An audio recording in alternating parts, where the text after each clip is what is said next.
भारत माता की जय।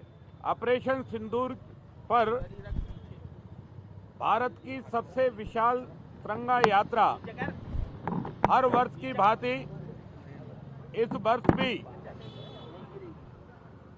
डॉक्टर श्यामा प्रसाद मुखर्जी नगर से प्रारंभ होगी।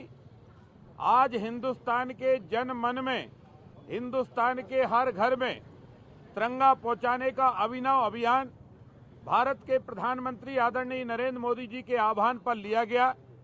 भारत के हर घर पर, चाहे कच्चा मकान हो, पक्का हो, झुग्गी हो, महल हो, अटारी हो, दुकान हो, व्यवसाय हो, फैक्ट्री हो, सबने तिरंगा यात्रा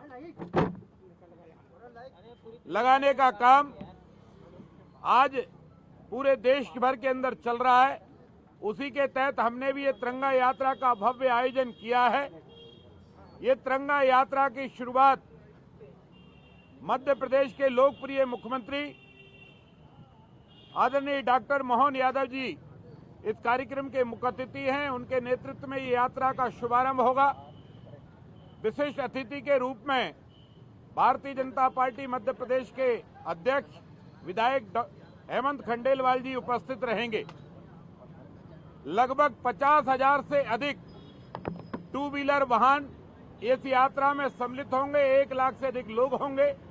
1100 से अधिक स्थानों पर इस तिरंगा यात्रा का भव्य स्वागत होगा। इस स्वागत समारोह में जगह जगह आम नागरिक इस तिरंगा यात्रा को देखने का और जनमन में इस तिरंगे की भावना को जागृत करने के लिए स्कूल के बच्चे, कॉलेज के बच्चे, व्यावसायिक रहवासी संघ, सामाजिक प्रतिष्ठान, सामाजिक व्यापारिक और नागरिकों की सोसाइटियां अनेक स्थानों पर स्वागतों का भव्य आयोजन करेंगे। लगभग 5 लाख से अधिक लोग इस यात्रा में स्वागत के रूप में सम्मिलित होंगे। ये यात्रा डॉक्टर श्यामा प्रसाद मुखर्जी नगर कुलार में प्रातः 10 बजे राष्ट्रगान के साथ शुरू होगी। माननीय मुख्यमंत्री जी इस यात्रा का शुभारंभ करेंगे, यात्रा में साथ रहेंगे। राष्ट्रगान के बाद ये डी मार्ट यात्रा आएगी। ये भी डॉक्टर श्यामा प्रसाद मुखर्जी नगर का ही हिस्सा है।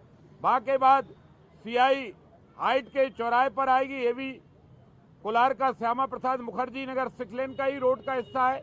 फिर बीमा कुंज पर आएगी और बीमा कुंज के बाद सरधर्म पुल, चूना भट्टी,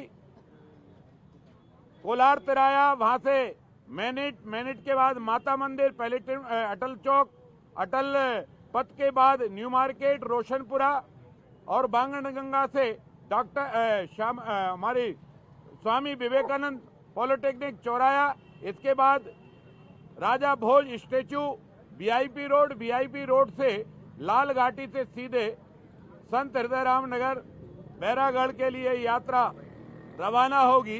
वहां दीनदयाल उपाध्याय गल्ला मंडी में जाकर ये यात्रा का समापन होगा। लगभग 35 किलोमीटर लंबी यात्रा में 50,000 से अधिक वाहन इस यात्रा में सम्मिलित होंगे। 1 लाख से अधिक नागरिक इस यात्रा में सम्मिलित होंगे। मैं आप सबके समाचार पत्रों और चैनलों के माध्यम से यही रिक्वेस्ट और प्रार्थना करूंगा कि आज भारत के प्रधानमंत्री जी ने हर जनमन को जागरूक किया है कि अपने घरों पर तिरंगा लगाओ।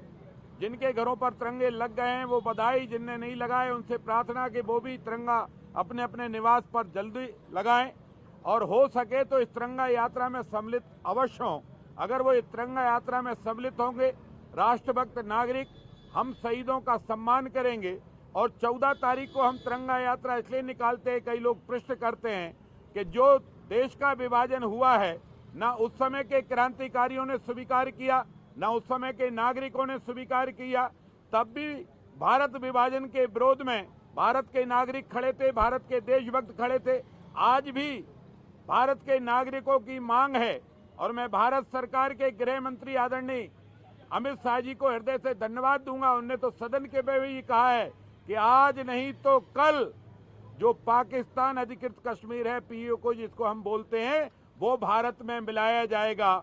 एक दिन ऐसा भी आएगा कि 14 अगस्त की अंधेरी रात हटेगी और 15 अगस्त का सूरज उगकर लाहौर की छाती पर तिरंगा फहराने का अवसर भी देशभक्त नागरिकों को प्राप्त होगा। मैं इस तिरंगा यात्रा में अधिक से अधिक लोगों को सम्मिलित करने की आप सबसे प्रार्थना करता हूं।